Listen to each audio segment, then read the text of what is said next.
update tayo ngayon sa mga alaga. Napakain ko na sila. Yung manok at alagang baboy. Ito yung ibang manok. Nandun na naman. Ito yung iba. Ito yung iba nandun.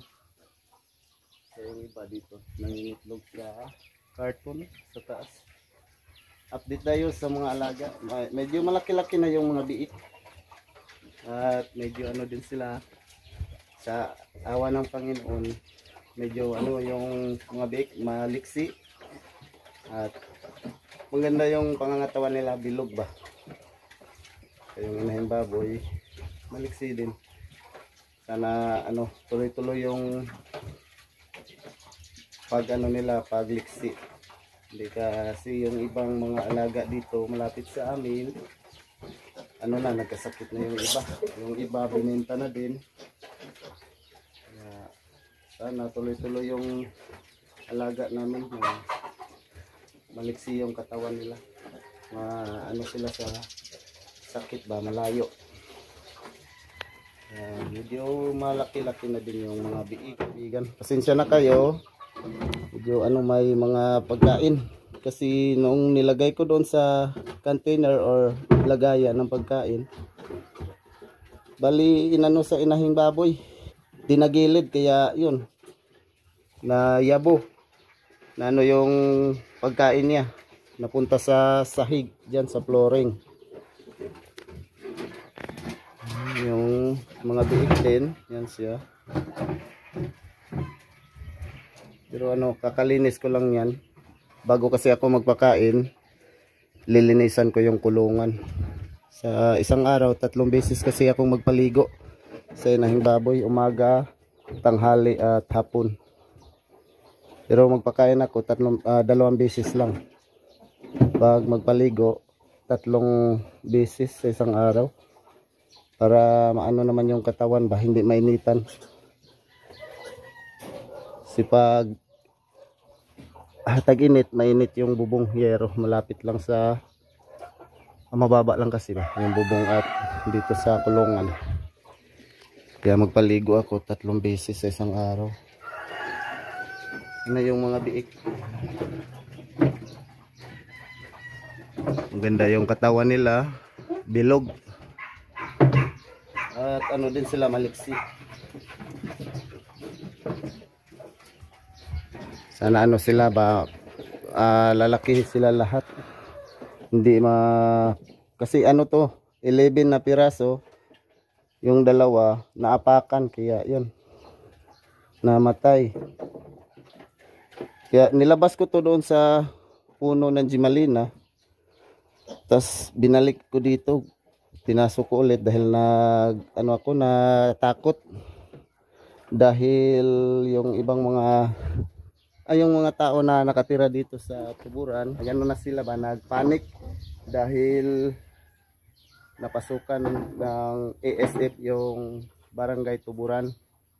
Kaya yung ibang mga baboy or mag-alaga dito, yung iba binenta, tapos yung iba naman kinatay na lang para ano daw, kaysa mamatay.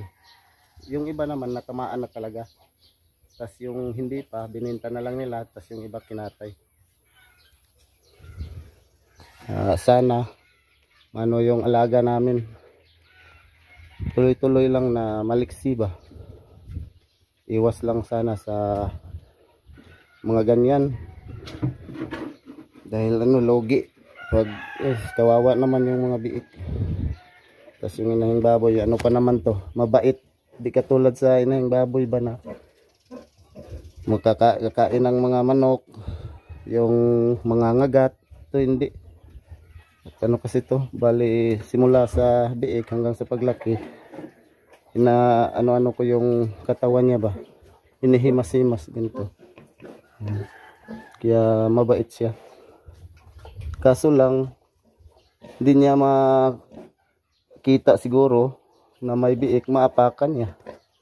Ayan, bali 9 na piraso lang or siyam ang natira. Maliliksi. At yung ating mga alagang manok naman or sisiw, lumaki-laki na din. Tapos yung mga inahin, yan, nandun na naman, gumagala. Pagkatapos kong napakain, gumala na. Ito ko nagpakain. Yan na, natira pa konti. Tapos yung iba, yan, nasa kulungan. Yan, may sisiw na yan, isang piraso. Tinignan ko kanina.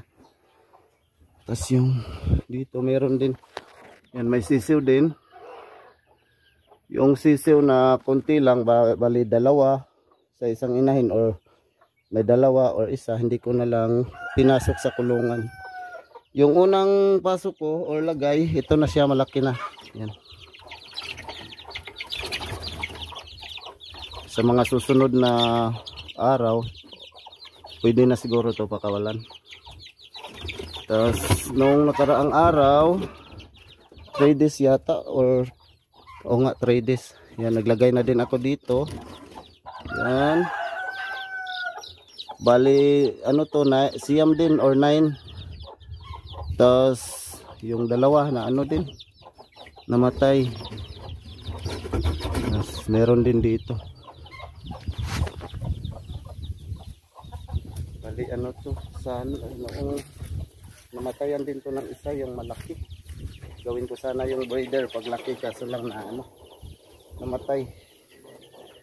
Marami dito. Siguro nasa mga 8 yata to na piraso. Hindi ano lang sila, takot sa tao.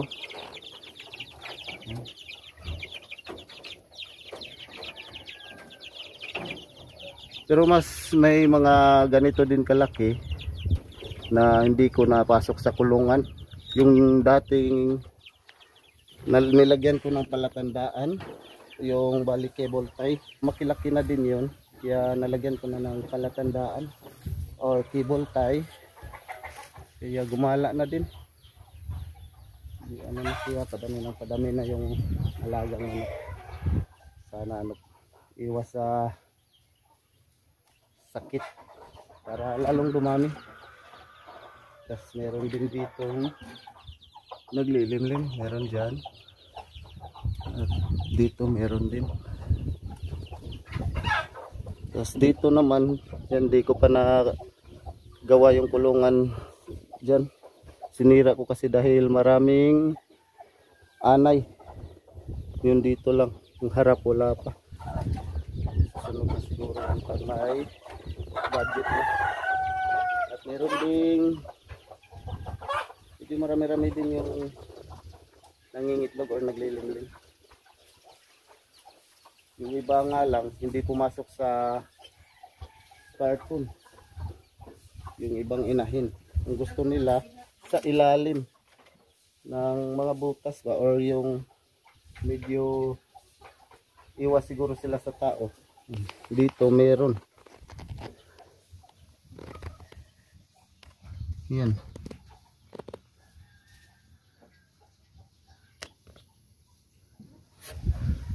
Naglilimlim din doon. Malapit na din yung mapisa. Yung ibang mga inahin at saka yung breeder natin. Ito. Yung iba, nandun gumagala pa sila pero tapos na yung kumain. Yung iba naman nandun sa kabila. Yung dating tinatalian ko sa inahing baboy doon. Doon yung iba gumagala. Katapos lang pala na iban magwalis. Walis na naman. May mga dahon kasi lakas ang hangin. Nalalagay pa dito sa loob ng bakod. Kaya papasok, kaya yung nawalis na iba. Yan yung iba. Pauwi na yung ibang alagang manok. Lumalabas na yung iba. Nandun sa damo na yon. Yung iba nakatago nandyan.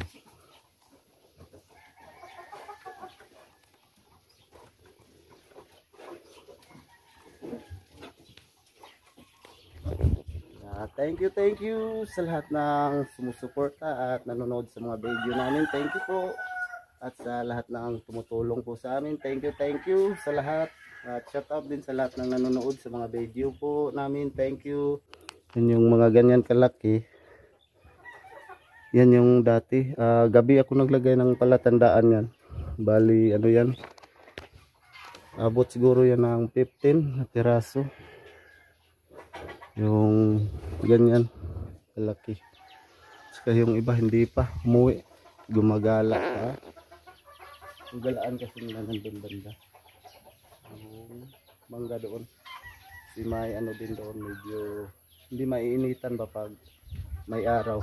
Kaya doon sila. Ayun, lumabas na yung ibang mga nakatago. Yan, lumalabas na sila. Busog na kasi sila, kaya yan. Balik na po sa paggala.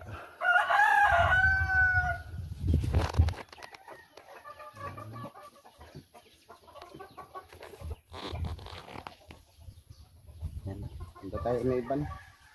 Tapos lang na iban sa pagwalis. Medyo ano na din yung mga damo, kumapal na din yung damo.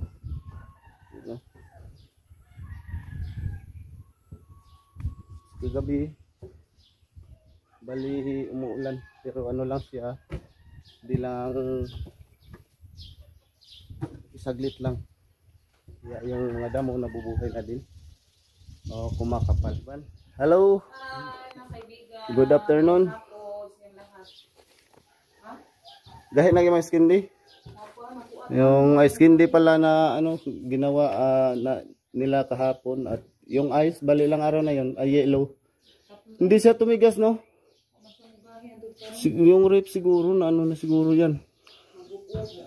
Bali ano kasi yung rip. Then pasok tayo doon. Bali bababa yung temperature, tas tataas, kaya siguro hindi siya mag yellow or magtigas. Yan tulad nito ba? Yan, yun, ito max. Max. Tapos babalik naman siya sa hina. Yan. Dami sanang bumili na SPD. Daming nagbili kaso lang kahit malambot pa, hindi nagtigas, ay binibili pa rin lang. Maganda kasi pag matigas yung SPD para tawag doon. Ano talaga ba? Tawag doon. Malasahan mo yung tigas at yung tamis. Yan, bumaba naman or humina. Tapos mamaya lalakas, abot sa gitna, tapos pull. Yan. Tapos balik. Nagulat nga ako, ayan.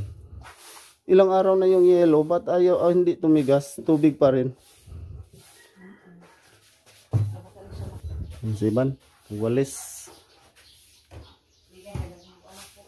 Mag-greet ka pala kay Papa Edwin. Ay, happy birthday pala kay Papa Edwin. Advance. Ay, advance happy birthday Advance, pala kay happy Papa Edwin. Magano na siya, 60 years. Ayan.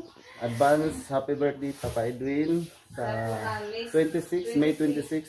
Siguro hindi kami makapunta doon. Doon sa Duero. Sa Duero, doon sa bahay nila Dudo. Layo. Plano ko sana bukas pupunta ako doon dahil in-invite ako ni brother Dudo or kapatid ni Iban.